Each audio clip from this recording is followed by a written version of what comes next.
fog rolls off the harbor and curls around the gas lamps of 19th century Boston in a suffocating embrace. It is a city built on rebellion and old money. But beneath the cobblestones lies a darker history that few dare to speak aloud. The Omni Parker House stands on School Street as a monument to luxury and a beacon for the elite.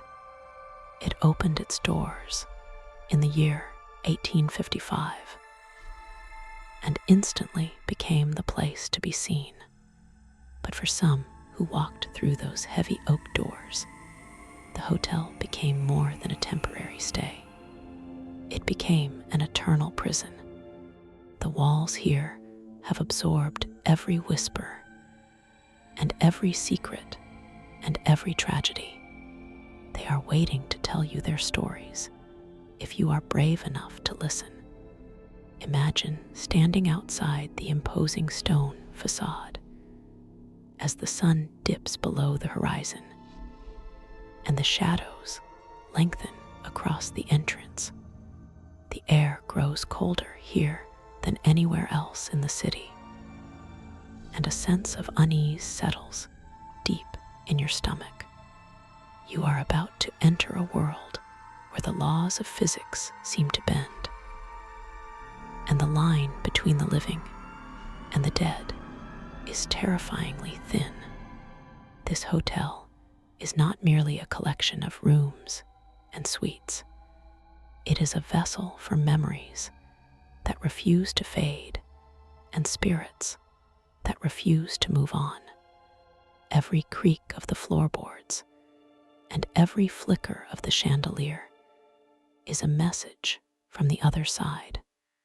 Welcome to the Omni Parker House, where the guests never truly leave. Harvey Parker was a man of exacting standards and immense ambition who arrived in Boston with nothing but a dream.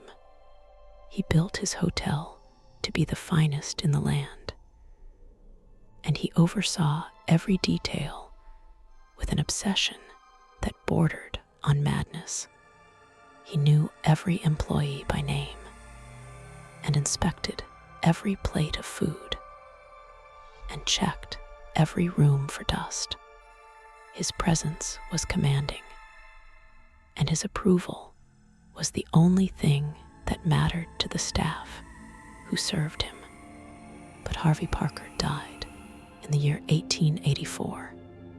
His body was laid to rest in Mount Auburn Cemetery. Yet many believe his spirit never left the building he loved so dearly. He remains the eternal watchman of the Parker House. The first reports of the ghost of Harvey Parker began to circulate shortly after his death among the terrified staff. A night watchman patrolling the silent corridors reported seeing a heavy-set man with a beard examining the locks on the doors. When the guard called out to the figure, the man turned slowly and vanished into thin air, leaving behind the smell of cigar smoke. This was not an isolated incident. Maids would enter a room to clean only to find an old-fashioned gentleman standing by the window, checking the curtains. They would freeze in fear as he dissolved into the morning light. It became an accepted fact among the employees that the boss was still on duty. The haunting of the Omni Parker House is not limited to the spirit of its founder, for the hotel has hosted many legends.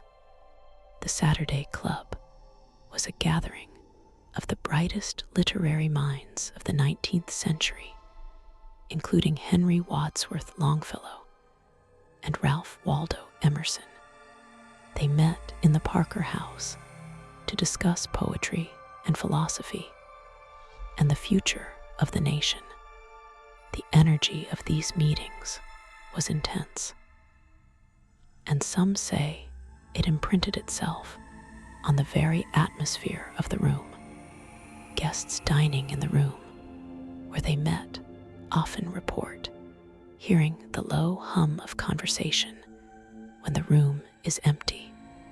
It is as if the great debates of the past are playing on an eternal loop.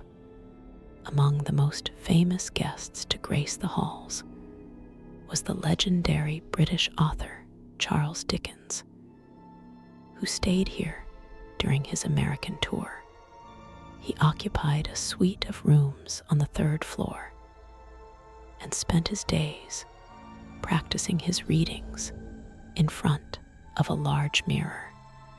That mirror still hangs in the hotel today in the mezzanine hallway, and it has become a focal point for supernatural activity. Guests who gaze into the glass often report a strange sensation of dizziness and a feeling of being watched. Some have even claimed to see the reflection of a man in Victorian clothing standing behind them. When they turn around, the hallway is empty. The legend of the Charles Dickens mirror is one of the most persistent and chilling tales associated with the hotel. It is said that Dickens practiced his dramatic reading of a murder scene from Oliver Twist in front of that very glass. The intensity of his performance and the dark emotions he channeled may have trapped a piece of his soul within the silvered backing. People report that the glass feels cold to the touch, even on warm days. Others claim to see a face that is not their own staring back at them with hollow eyes. It is a portal to the past that few dare to look into for too long. But the 3rd floor holds secrets far darker than the ghost of a famous author. Room number 303 is the source of the most terrifying legends in the entire hotel. The story goes that a businessman traveled to Boston in the early 20th century to close a deal that would save his family from ruin. He checked into room 303 and consumed a bottle of whiskey while he waited for the news. The deal fell through, and in a fit of despair, he took his own life within those 4 walls. His tragedy was hushed up to protect the reputation of the hotel, but the energy of his death remained. Guests who stayed in room 303 in the years that followed reported phenomena that defied all logical explanation. The smell of whiskey and stale cigar smoke would suddenly fill the room at 3 in the morning, choking the occupants. Heavy laughter would erupt from the corner of the room where the empty armchair sat. Some guests woke up to find the water in the bathtub running on its own, or the lights flickering violently. The complaints became so frequent and so specific that the management had no choice but to take drastic action. They could not exorcise the spirit, so they decided to erase the room entirely. If you walk the 3rd floor today, you will not find the door to room 303, for it has been walled off. The space was converted into a storage closet in an attempt to stop the hauntings. But the entity within refuses to be silenced. Staff members who have to enter the storage area report a crushing feeling of sadness and the sensation of unseen hands pushing them out. The elevator nearest to the old room often stops on the third floor without anyone pressing the button. When the doors slide open, there is nothing but a cold draft and the empty hallway. The ghost of the businessman is still waiting for the deal that will never come. The elevators of the Omni Parker House are notorious for their erratic behavior, which many attribute to supernatural interference. They are known to travel to the 10th floor on their own accord, regardless of which button is pressed. The 10th floor is another hotspot for paranormal activity and is widely considered the domain of Harvey Parker himself. It was on this floor that he kept his private apartment, and it is here that his presence is felt most strongly. Guests staying in room 1012 often report waking up in the middle of the night to see a figure standing at the foot of their bed. One particularly chilling account comes from a woman who stayed in room 1012 with her husband. She awoke to find a man with a thick beard and a black suit staring at her with an expression of mild annoyance. She assumed it was a hotel employee who had entered the wrong room and sat up to ask what he wanted. The man simply looked at her and then dissolved into a mist that drifted toward the ceiling. When she described the man to the concierge, the next morning they turned pale. She had described Harvey Parker down to the smallest detail of his attire. The haunting on the 10th floor is not just visual, but auditory as well. Guests frequently complain of the sound of a rocking chair creaking back and forth in the room above them. The terrifying reality is that there is no floor above the 10th floor, only the roof. The sound is distinct and rhythmic, like a metronome counting down the time. Others hear the sound of heavy footsteps pacing back and forth on the roof at all hours of the night. Security guards have gone up to investigate dozens of times, only to find the roof completely empty and the door locked from the inside. Charlotte Cushman was a celebrated actress of the 19th century who made the Parker house her home in her final years. She was a woman of strong will and dramatic flair, and she died in her suite on the 3rd floor. Her spirit is said to linger in the hallways near her former room.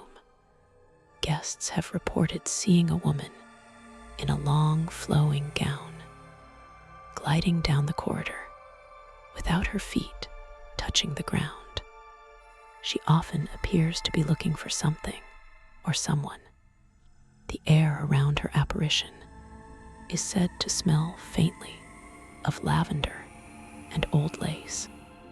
The staff of the Omni Parker House are the true keepers of its secrets, and they have stories that would turn your hair white. A bellman who has worked at the hotel for over 30 years tells the story of a night shift he will never forget. He was delivering a tray of food to the 4th floor when he saw a little girl playing with a ball at the end of the hall. He called out to her, telling her she should be in bed. The girl turned to look at him, and her face was devoid of features. It was a smooth expanse of pale skin. He dropped the tray and ran down the stairs, refusing to use the elevator. Kitchen staff in the basement prep areas often report poltergeist activity that disrupts their work. Knives and ladles have been known to fly off the magnetic strips and land across the room. Pots hanging from the ceiling will begin to swing violently, as if struck by an invisible hand. The workers have learned to announce their presence when they enter the cold storage rooms to avoid startling the spirits. They say that if you show respect, the ghosts will leave you alone. But if you mock them or show fear, they will make your shift a living nightmare. The mezzanine level is a beautiful open space that overlooks the lobby. But at night, it transforms into a gallery of shadows. Security cameras have captured chairs moving on their own when the area is closed to the public. You can see the heavy velvet chairs slide across the carpet, as if someone is pulling them out to sit down. The motion sensors are frequently triggered by nothing visible, causing alarms to ring out in the security office. The guards have stopped investigating every alarm because they know they will find nothing but empty space and cold air. There is a specific room on the 6th floor that housekeeping maids are terrified to enter alone. They claim that the television will turn on by itself at full volume, displaying only static. The bathroom door will lock itself from the inside, requiring an engineer to open it. When the door is finally opened, the bathtub is often found filled with water, even though the taps are dry. One maid reported feeling a cold hand grab her ankle while she was making the bed. She refused to ever enter that room again and eventually resigned from her position. The ghost of Harvey Parker is said to be most active when the hotel is undergoing renovations or changes. He was a perfectionist in life, and he seems to disapprove of any alterations to his masterpiece. During a recent renovation, construction workers reported their tools going missing, only to reappear in impossible places. Ladders would be moved while they were standing on them. One worker claimed he was pushed off a scaffold by invisible hands. He survived the fall, but refused to return to the job site. It seems Harvey wants his hotel to remain exactly as he left it. A skeptic once checked into the Omni Parker House, specifically to debunk the ghost stories.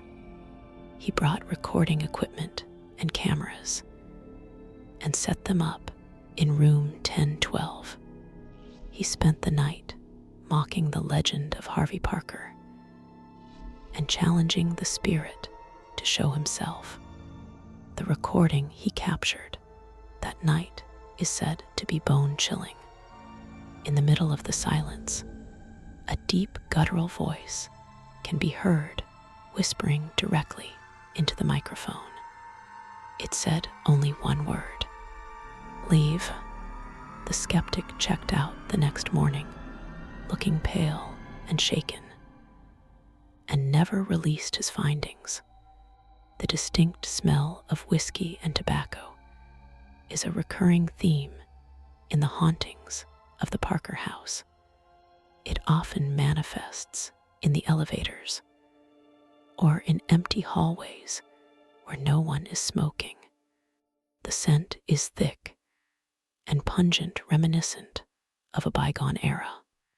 It is often accompanied by a sudden drop in temperature that makes your breath visible in the air. This olfactory haunting is believed to be the signature of the businessman from room 303. He wanders the hotel, eternally seeking the comfort of his vices. The elevators continue to be a source of constant anxiety for the guests. There are reports of the doors opening on a dark floor that appears to be under construction, even though no work is being done. The guest will see exposed beams and hanging wires, and a figure standing in the shadows holding a hammer. The doors will then close quickly before the guest can react.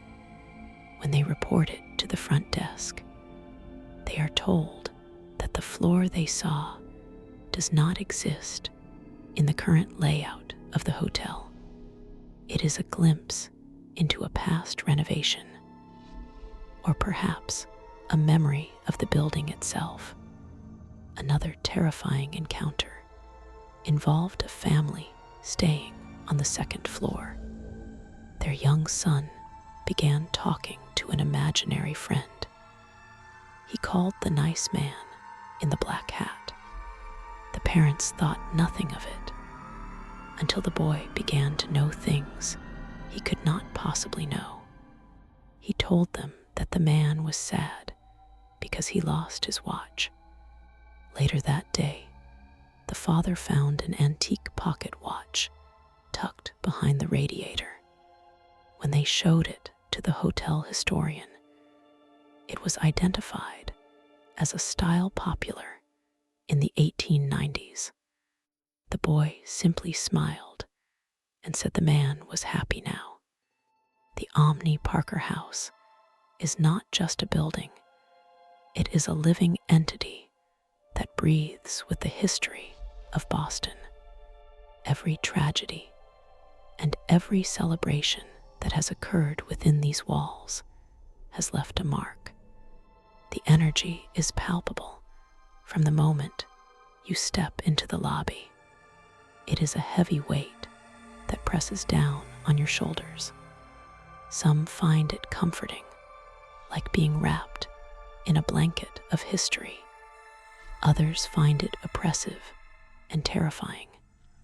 The hotel acts as a mirror, reflecting your own fears and anxieties back at you with supernatural intensity. Nighttime is when the hotel truly comes alive with the spirits of the past. The sounds of a phantom party have been heard coming from the ballroom when it is locked and empty.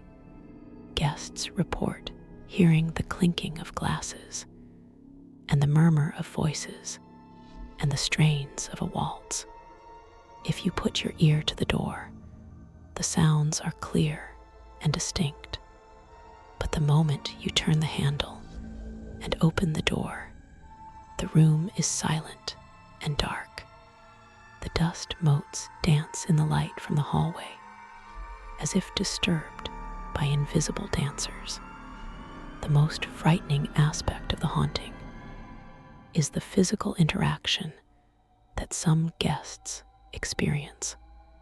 It is rare, but there are accounts of people being touched or pushed. One guest reported waking up with the sensation of hands pressing down on his chest, pinning him to the mattress. He could not breathe or move for what felt like an eternity. He saw a dark shadow leaning over him, blocking out the light from the window. The pressure suddenly released, and the shadow vanished, leaving him gasping for air in the darkness. Some believe that the land itself is cursed or charged with energy. Before the hotel was built, the site was home to a large mansion owned by a wealthy merchant who died under mysterious circumstances. The layers of history on this plot of land are deep and bloody. The Omni Parker House sits on top of centuries of secrets. Excavations in the area have unearthed artifacts from the colonial era, suggesting that the haunting may predate the hotel. The spirits here may not all be former guests or employees. The connection to the Kennedy family adds another layer of intrigue to the hotel's history. John F. Kennedy proposed to Jackie at table 40 in the restaurant. While not a ghost story in the traditional sense, the weight of that history contributes to the atmosphere. Some sensitive guests claim to feel an overwhelming sense of destiny and tragedy near that table. It is as if the future sorrow of the family rippled backward in time to that moment of happiness. The air around table 40 is often described as electrically charged. As the night deepens, the hotel settles into a restless slumber. The corridors stretch out like endless tunnels into the darkness. The patterns on the carpet seem to shift and move in your peripheral vision. Shadows detach themselves from the walls and glide silently across the floor. You try to tell yourself it is just your imagination playing tricks on you. You try to rationalize the sounds and the cold spots, but deep down you know that you are not alone. Checking out of the Omni Parker House brings a sense of relief, but the feeling of being watched lingers. You may find yourself looking over your shoulder as you walk down School Street. You may smell the faint scent of cigar smoke in your car on the way home. The hotel has a way of attaching itself to you. It marks you as someone who has witnessed the impossible. The spirits of the Parker House do not easily let go of those who have entered their domain. The stories of the Omni Parker House are more than just campfire tales. They are a testament to the enduring power of the past. Harvey Parker and the businessman and Charlotte Cushman are still here, bound to the building by duty or despair. They walk the halls alongside the living unseen, but always present. If you ever find yourself in Boston and you are feeling brave, book a room on the 10th floor. Just do not be surprised if you wake up to find Harvey checking to make sure you are comfortable. The lingering dread of the Omni Parker House is that it suggests death is not an escape. It suggests that we can be trapped by our obsessions and our failures forever. The hotel is a gilded cage for souls. As you leave the city behind and the lights of Boston fade in the distance, you will wonder if you truly left everything behind, or did a piece of the darkness come with you? The mirror in the mezzanine is still waiting for its next victim, and Harvey is always watching